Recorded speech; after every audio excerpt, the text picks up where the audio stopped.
ചറപറന്ന് ഞാൻ നിങ്ങളോട് ചോദ്യങ്ങൾ ചോദിക്കും. നിങ്ങൾ ശരിയോ തെറ്റോ എന്ന് മാത്രം പറഞ്ഞാൽ മതി, മറ്റൊന്നും പറയേണ്ട ആവശ്യമില്ല. നിങ്ങളുടെ ശരി തെറ്റുകളെ ആസ്പദമാക്കിയായിരിക്കും നിങ്ങൾക്ക് കിട്ടുന്ന മാർക്കുകൾ. ഞാൻ ഇതിൽ ആരോട് ആദ്യം ചോദിക്കണം? അതിന് ഷെല്ലാക്രമണം വരികയാണ് ഷെല്ലിക്ക് നേരെ. ഷെല്ലി തയ്യാറായിരുന്നോളൂ. പെൻഗ്വിൻ മുട്ടയിടുന്നത് കടലിലാണ്. റിയോ ഒളിമ്പിക്സ് മാരത്തോണിൽ മലയാളിയായ ഗോപിയും ഓടിയിരുന്നു. ഏറ്റവും കൂടുതൽ നാൾ ഇന്ത്യൻ പ്രധാനമന്ത്രിയായിരുന്നത് PV നരസിംഹറാവു ആണ്. 2 സംസ്ഥാനങ്ങളുമായി അതിർത്തി പങ്കിടുന്ന ജില്ലയാണ് വയനാട്. ശരിയാണ്. ദൈവത്തിന്റെ വികൃതികൾ M. മുകുന്ദന്റെ രചനയാണ്. ശരിയാണ്. എന്റെ ആദ്യത്തെ ചോദ്യം, പെൻഗ്വിൻ മുട്ടയിടുന്നത് കടലിലാണ് എന്ന് ഞാൻ പറഞ്ഞു. അപ്പോൾ കുട്ടി പറഞ്ഞു അത് തെറ്റ് എന്ന്. തെറ്റ് തന്നെയാണ്. പെൻഗ്വിൻ മുട്ടയിടുന്നത് കരയിലാണ്. കരയിൽ ഈ അന്റാർട്ടിക്ക പ്രദേശങ്ങളിൽ, മഞ്ഞുള്ള പ്രദേശങ്ങളിലാണ് പെൻഗ്വിൻ മുട്ടയിടുന്നത്. ഏറ്റവും രസകരമായ സംഭവം, പെൻഗ്വിനിൽ അട ഇരിക്കുന്നത് ഓർ അട നിൽക്കുന്നത് ആണാണ് പെൻഗ്വിനുകളിൽ അട നിൽക്കുന്നത്. റിയോ ഒളിമ്പിക്സ് മാരത്തോണിൽ മലയാളിയായ ഗോപിയും ഓടിയിരുന്നു. ഇല്ല, തെറ്റ്. ശരിയാണ്. തോന്നക്കൽ ഗോപി എന്ന വയനാട്ടുകാരൻ അവിടെ ഓടിയിട്ടുണ്ട്. ആദിവാസി വിഭാഗത്തിൽപ്പെട്ട ഒരാളായിരുന്നു. അയാൾ റിയോ ഒളിമ്പിക്സിൽ ഓടി. അദ്ദേഹം പട്ടാളക്കാരനാണ്. റിയോ ഒളിമ്പിക്സിൽ അങ്ങനെ ഒരാൾ ഓടിയിട്ടുണ്ട്. കേട്ടല്ലോ. ഏറ്റവും കൂടുതൽ നാൾ ഇന്ത്യൻ പ്രധാനമന്ത്രിയായിരുന്നത് PV നരസിംഹറാവു ആണ് എന്ന് ഞാൻ പറഞ്ഞു. ശരി എന്ന് പറഞ്ഞു. അത് തെറ്റാണ്. ജവഹർലാൽ നെഹ്റു 16 വർഷം 286 ദിവസം. അത് കഴിഞ്ഞാൽ ഇന്ദിരാഗാന്ധി ആയിരിക്കും. ജവഹർലാൽ നെഹ്റു സ്വാതന്ത്ര്യം കിട്ടിയിട്ട് എത്ര നാൾ ഇന്ത്യയുടെ പ്രധാനമന്ത്രി ആയിരുന്നു? 64 വരെ അദ്ദേഹമായിരുന്നു പ്രധാനമന്ത്രി. പിന്നെ എങ്ങനെ നരസിംഹറാവു ആയി? 2 സംസ്ഥാനങ്ങളുമായി അതിർത്തി പങ്കിടുന്ന ജില്ലയാണ് വയനാട് എന്ന് ഞാൻ പറഞ്ഞു. അപ്പോൾ താങ്കൾ ശരി എന്ന് പറഞ്ഞു. അത് ശരിയാണ്. ഏതൊക്കെ സംസ്ഥാനങ്ങളുമായിട്ടാണ് വയനാട് അതിർത്തി പങ്കിടുന്നത്? തമിഴ്നാടും കർണാടകയും. ശരിയാണ്. അപ്പൊ നമ്മൾ വിചാരിച്ച പോലല്ല. അങ്ങനെ ഒരു ജില്ലയേ ഉള്ളൂ കേരളത്തിൽ, അത് വയനാടാണ്. നിങ്ങളുടെ നാടാണ് അല്ലേ? വയനാട്ടുകാരിയല്ലേ? കോഴിക്കോടുകാരിയാണ്. കോഴിക്കോടിനടുത്താണല്ലോ വയനാട്. കോഴിക്കോട് നിന്നും വയനാടേക്ക് പോകുന്ന ചുരം ഏതാണ്? എന്തോ?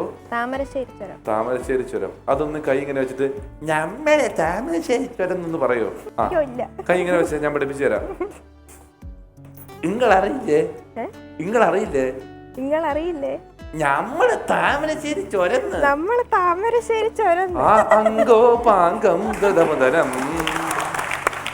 ആ സാധനമായിപ്പോയി. പിന്നെ ഞാൻ ചോദിച്ചു ദൈവത്തിന്റെ വികൃതികൾ M. മുകുന്ദന്റെ രചനയാണ് എന്ന്. അത് ശരി എന്ന് പറഞ്ഞു. ശരി തന്നെയാണ്. 10 മാർക്ക്. അതേ പേരിൽ തന്നെ സിനിമയായും വന്നു. രഘുവരനായിരുന്നു, ശ്രീവിദ്യയായിരുന്നു ആ സിനിമയിൽ. ഏറെ ജനകീയമായ ഒരു സിനിമയായിരുന്നു. 30 മാർക്കാണ് ഹെലിൻ ഈ റൗണ്ടിൽ മേടിച്ചത്. അടുത്ത ആളെ നമുക്ക് റെഡിയാണല്ലോ. എറിഞ്ഞാൽ എപ്പോഴും തിരിച്ചു വരുന്ന ആയുധമാണ് ബൂമറാങ്. ശരി. MGRന്റെ പത്നിയും തമിഴ്നാട് മുഖ്യമന്ത്രിയായിട്ടുണ്ട്. ശരിയാണ്.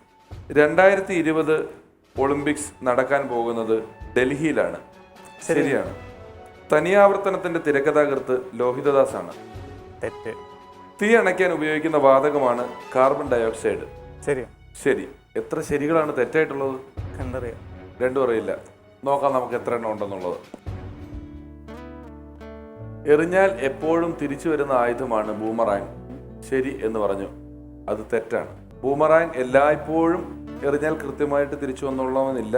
തിരിച്ചു വരാറുണ്ട്. സർവോപരി എറിഞ്ഞത് എവിടെയെങ്കിലും കൊണ്ടാ പിന്നെ അത് തിരിച്ചു വരികയില്ല. എറിയാൻ ഒരു പാകമുണ്ട്, എറിയാൻ ഒരു കണക്കുണ്ട്. ആസ്ട്രേലിയയിലെ അബോർജിയൻസ് ആയിട്ടുള്ള ആദിവാസികൾക്ക് മാത്രമാണ് അത് കൃത്യമായിട്ട് ഉപയോഗിക്കാൻ അറിയുള്ളൂ. അതുകൊണ്ട് എറിഞ്ഞാൽ എപ്പോഴും തിരിച്ചു വരുന്ന സാധനമല്ല. ആ എപ്പോഴത്തിനാണ് പണി കിടക്കുന്നത്. ഞാനത് എടുത്ത് പറഞ്ഞു. എറിഞ്ഞാൽ മൗഗ്ലിയെ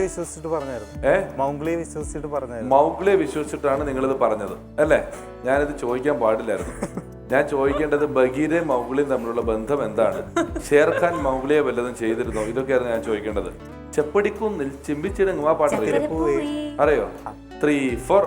ചെപ്പടിക്കുന്നിൽ ചിമ്മിച്ചിടങ്ങും ചക്കരപ്പൂവേ, ചെന്നായ മമ്മി അങ്കിൾ ബഗീരയും തേടുന്നു നിന്നെ. കാടിൻ കുഞ്ഞെ നീ എന്തേ നാടും തേടി പോകുന്നു, മാനോടൊപ്പം ചാടുന്നു, മീനോടൊപ്പം നീന്തുന്നു. അപ്പൊ ഞാൻ ചോദിച്ചു MGRന്റെ പത്നിയും തമിഴ്നാട് മുഖ്യമന്ത്രിയായിട്ടുണ്ട് എന്ന്. അപ്പോൾ താങ്കൾ പറഞ്ഞു അത് ശരിയെന്ന്. അത് ശരി തന്നെയാണ്. 10 മാർക്ക്. ആരാണെന്നറിയാമോ? ജയലളിതയോ? ഓ, ഏരിയയിലിട്ട് പോകണ്ടോ, തമിഴ്നാട്ടിൽ ടെലികാസ്റ്റും കട്ട് ചെയ്തേക്ക്. ജാനകി രാമചന്ദ്രൻ, അദ്ദേഹത്തിന്റെ മരണത്തിന് ശേഷം അവരായിരുന്നു മുഖ്യമന്ത്രിയായത്. 2020 ഒളിമ്പിക്സ് നടക്കാൻ പോകുന്നത് ഡൽഹിയിലാണ് എന്ന് ഞാൻ പറഞ്ഞു. അത് നിങ്ങൾ വളരെ കൃത്യമായിട്ട് നിങ്ങൾ മാത്രം അങ്ങ് തീരുമാനിച്ചു അത് ഡൽഹിയിലാണെന്നുള്ളത്. ബാക്കി ഞങ്ങളെല്ലാവരും ടോക്കിയോയിലാണ് അത് ഫിക്സ് ചെയ്ത് കഴിഞ്ഞു. അതിനുള്ള ദീപശേഖ കൈമാറി കഴിഞ്ഞു, എല്ലാം ചെയ്തു. എന്നിട്ടാണ് ഡൽഹിയിൽ ഒളിമ്പിക്സ് നടക്കുന്നതെന്ന് പറഞ്ഞത്. അത് ഞാൻ ചോദിച്ചു, തനി ആവർത്തനത്തിന്റെ തിരക്കഥാകൃത്ത് ലോഹിതദാസ് ആണെന്ന് ഞാൻ പറഞ്ഞു. അപ്പോൾ തെറ്റ് എന്ന് പറഞ്ഞു. അത് ശരിയാണ്. 0 മാർക്ക്. ലോഹിതദാസ് മലയാള സിനിമയിൽ ചുവടുറപ്പിച്ച തിരക്കഥകളിൽ ഒന്നായിരുന്നു തനിയാവർത്തനത്തിന്റെ. ബാലമാഷ് എന്ന കഥാപാത്രം ഏറെ ജനകീയമായിരുന്നു. ആ സിനിമ അങ്ങനെയായിരുന്നു. ലോഹിതദാസിന്റെ ചുവടുറപ്പിച്ച ശക്തമായ ഒരുപാട് തിരക്കഥകൾ മലയാളിക്ക് സമ്മാനിച്ചിട്ടുള്ളൊരു തിരക്കഥാകൃത്താണ് ലോഹിതദാസ്. തീ അണയ്ക്കാൻ ഉപയോഗിക്കുന്ന വാതകമാണ് കാർബൺ ഡയോക്സൈഡ് എന്ന് ഞാൻ പറഞ്ഞു. അപ്പോൾ ശരി എന്ന് പറഞ്ഞു. അത് ശരി തന്നെയാണ്. എനിക്ക് എത്ര മാർക്ക് കിട്ടി? 30 മാർക്ക്. അടുത്ത ആളുടെ മാർക്ക് നിങ്ങളെ വല്ലാതെ സ്വാധീനിക്കും. അത് നിർണായകമാണ്. ഒന്നും അറിയാത്ത ആളെ പോലെയാണ് ഹരികൃഷ്ണൻ ഇപ്പോഴും നിൽക്കുന്നത്. പക്ഷെ ഹരികൃഷ്ണൻ എന്തൊക്കെയാ അറിയാം. ഹരികൃഷ്ണന്റെ ഷാഹിദ് കപൂറിന്റെ ചായ ഉണ്ടെന്ന് ആരെങ്കിലും പറഞ്ഞു? ഷാറൂഖ് ഖാന്റെ ചായ ഉണ്ടെന്ന് പറഞ്ഞു. ഷാറൂഖ് ഖാന്റെ ചായ ഞാൻ നേരിട്ട് കണ്ടിട്ടുള്ള ആളാണ്. എനിക്ക് അങ്ങനെ തോന്നിയില്ല. എന്നാൽ സൽമാൻ ഖാന്റെ ചായ ഉണ്ടോ എന്ന് ചോദിച്ചാൽ ചെറുതായിട്ടില്ല. ഷാഹിദ് കപൂറിനെ പോലെയാണ് അല്ലേ? ഷാഹിദ് കപൂർ. എന്താ ഷാഹിദ് കപൂർ റെഡിയാണല്ലോ? റെഡി. ബോട്ടിൽ ഗ്വാഡ് കോവക്കയാണ്. ഡോക്ടർ പശുപതി എന്ന ചിത്രത്തിന്റെ സംവിധായകൻ ഷാജി കൈലാസ് ആണ്. സസ്യങ്ങൾ പുറത്തുവിടുന്ന വാതകം ഓക്സിജനാണ്. പക്ഷിരാജാവ് എന്നറിയപ്പെടുന്ന പക്ഷി മയിലാണ്. ഇൻസുലിൻ ഉൽപ്പാദിപ്പിക്കുന്ന ഗ്രന്ഥിയാണ് പാൻക്രിയാസ്. ഹരീഷ്ണ തുടങ്ങിക്കോട്ടെ. അപ്പം ഷാറൂഖ് ഖാൻ, സൽമാൻ ഖാൻ എന്തൊക്കെ ബഹളമായിരുന്നു. മലപ്പുറം കത്തി പവനായി ആയി അവസാനം. ഇനി ശവമാമോന്ന് ഇപ്പൊ നമുക്ക് കണ്ടറിയാം. ബോട്ടിൽ ഗ്വാഡ് കോവക്കയാണ്. താങ്കൾ തെറ്റ് എന്ന് പറഞ്ഞു. അത് തെറ്റ് തന്നെയാണ്. 10 മാർക്ക്. IV ഗ്വാഡാണ് കോവയ്ക്ക. ബോട്ടിൽ ഗാർഡ് ചുരക്കയാണ്. ഡോക്ടർ പശുപതി എന്ന ചിത്രത്തിന്റെ സംവിധായകൻ ഷാജി കൈലാസ് ആണ്. ഞാൻ ഇതിനെ കയറ്റി പറഞ്ഞു. അപ്പോൾ നിങ്ങൾ തെറ്റെന്ന് പറഞ്ഞു. എന്നാൽ അത് ശരിയാണ്. ഷാജി കൈലാസിൽ നിന്ന് നമ്മൾ അങ്ങനെ ഒരു സിനിമ പ്രതീക്ഷിക്കുന്നില്ല. പക്ഷെ അദ്ദേഹത്തിന്റെ ആദ്യ സിനിമയാണ് ഡോക്ടർ പശുപതി. അത് എഴുതിയതാരെന്നറിയാമോ? രഞ്ജി പണിക്കരാണ് ആ സിനിമ എഴുതിയിരിക്കുന്നത്. സസ്യങ്ങൾ പുറത്തുവിടുന്ന വാതകം ഓക്സിജനാണ് എന്ന് ഞാൻ പറഞ്ഞു. നിങ്ങൾ തെറ്റ് എന്ന് പറഞ്ഞു. അത് ശരിയാണ്. നമ്മൾ ഓക്സിജൻ വലിച്ചെടുത്ത് കാർബൺ ഡയോക്സൈഡ് പുറത്തിടുമ്പോൾ സസ്യങ്ങൾ കാർബൺ ഡയോക്സൈഡ് വലിച്ചെടുത്ത് ഓക്സിജൻ പുറത്തേക്ക് വിടും. ഫോട്ടോസിന്തസിസ്, പ്രകാശ സംശ്ലേഷണം എന്നാണ് അതിന് നമ്മൾ പറയുന്നത്. അങ്ങനെയാണ് സസ്യങ്ങൾ വളർത്തണമെന്ന് നമ്മൾ ഒരുപാട് പറയുന്നത്. പക്ഷി രാജാവ് എന്നറിയപ്പെടുന്നത് മയിലാണ് എന്ന് ഞാൻ പറഞ്ഞു. അപ്പോൾ ശരി എന്ന് പറഞ്ഞു. അത് തെറ്റാണ്. മയിൽ ദേശീയ പക്ഷിയാണ്. പക്ഷെ പക്ഷി രാജാവ് പരുന്താണ്, ഈഗിൾ. ഇൻസുലിൻ ഉൽപ്പാദിപ്പിക്കുന്ന ഗ്രന്ഥിയാണ് പാൻക്രിയാസ്. അത് താങ്കൾ ശരിയെന്ന് പറഞ്ഞു. ശരി തന്നെയാണ്. പാൻക്രിയാസ് ഇൻസുലിൻ ഉൽപ്പാദിപ്പിക്കുന്നത് കുറയുമ്പോൾ നമുക്കൊരു അസുഖം വരും. എന്താണത്? ഷുഗർ എന്ന് പറഞ്ഞ അസുഖം നമുക്ക് വരും. ഡയബറ്റീസ് വരും. അപ്പൊ നമ്മൾ ഇൻസുലിൻ എടുത്ത് പുറത്തുനിന്ന് എടുത്തോണ്ട് ഡയബറ്റീസ് തന്നെയാണ് ഷുഗർ. അതെ, രക്തത്തിൽ പഞ്ചസാരയുടെ അളവ് കൂടുന്നതാണ് ഡയബറ്റീസ് എന്ന് പറയുന്നത്. അത് ഇൻസുലിൻ ഇല്ലാത്തതുകൊണ്ട് കുറയുന്നതാണ് വരുന്നത്. അപ്പോൾ ഇൻസുലിൻ നമ്മൾ പുറത്തുനിന്ന് കുത്തിവെക്കേണ്ടതായിട്ട് വരും. മനസ്സിലായല്ലോ? അപ്പോൾ ഈ റൗണ്ട് അവസാനിക്കുമ്പോൾ ഇപ്പോഴത്തെ സ്കോർ നില പ്രകാരം വീണ്ടും ഒരു ടൈയെ നേരിടാൻ ഹരികൃഷ്ണൻ തയ്യാറായിരിക്കുകയാണ്. വരും.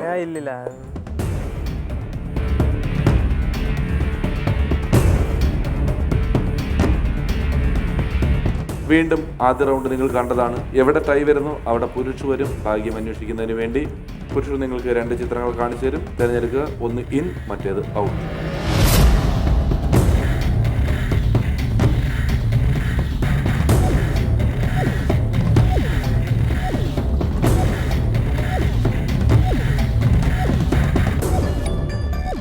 രണ്ട് പടങ്ങൾ വന്നിരിക്കുന്നു. പുലികളിയും വള്ളംകളിയുമാണ്. ഓണത്തിൻ്റെ സമയമല്ലേ. ഒന്ന് പുലികളി, മറ്റേത് വള്ളംകളി.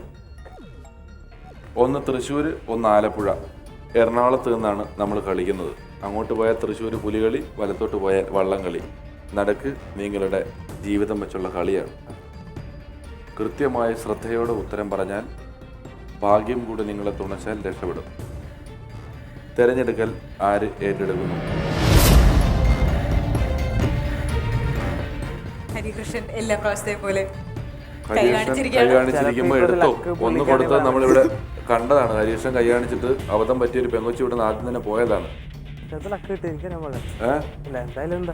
ഒച്ചത്തി പറയൂ. എന്തായാലും കുഴപ്പമില്ല. താങ്കൾ തിരഞ്ഞെടുക്കല്ലേ? ഹരീഷ് ഒന്ന് തിരഞ്ഞെടുത്തതാണ്. ഓക്കെ, തിരഞ്ഞെടുത്തോളൂ.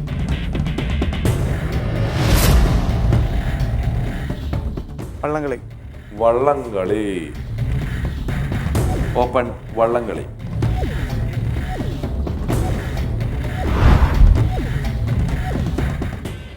എപ്പോഴും ദൈവം നമ്മുടെ കൂടെ നിൽക്കും എന്ന് നമ്മൾ വിചാരിക്കരുത്. ഒരു തവണ ദൈവം നിന്നു എന്നത് ശരിയാണ്. പക്ഷെ എന്താണെന്നറിയുമ്പോഴല്ല, ദൈവം വീണ്ടും വീണ്ടും നിന്നുകൊണ്ടിരിക്കുകയാണ്. അങ്ങോട്ട് പൊക്കോളും.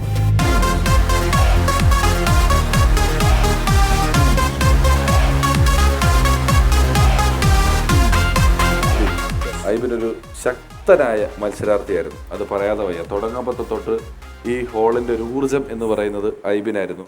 പക്ഷെ എന്താണെന്നറിയില്ല, പുരുഷു അനുഗ്രഹിച്ചില്ല. അതാണ് പറ്റിയത്. എന്താണ് ഇവരോട് പറയാനുള്ളത്? നന്നായി വരിക. ജയിച്ച് നന്നായി വരിക. ആ, വരട്ടെ അല്ലേ? എങ്ങോട്ട് വരണം? ഗിഫ്റ്റിന്റെ എന്തെങ്കിലും ഉണ്ടെങ്കിൽ കുറച്ച് പേർക്ക് കൊടുക്കണം. കേട്ടല്ലോ നന്ദിനി? ഇത് പറയുന്ന സമയത്ത് അത് എടുത്തോണ്ട് വരണോന്ന് ഞാൻ നന്ദിനിയോട് 2 പ്രാവശ്യം പറഞ്ഞിട്ടുള്ളതല്ലേ?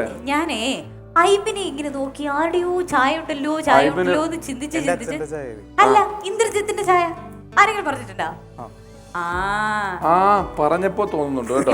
പക്ഷെ നമ്മൾ ഇനിയും ഐബിനെ ഇവിടെ പിടിച്ചു നിർത്തുന്നത് ഒട്ടും ശരിയല്ല. കാരണം 2020 ഡൽഹിയിൽ നടക്കുന്ന ഒളിമ്പിക്സിന് വേണ്ടി ഒരുപാട് ചെയ്തു കൂട്ടേണ്ട ഒരാളാണ് ഐബിൻ. ഐബിനെ പിടിച്ചോളൂ.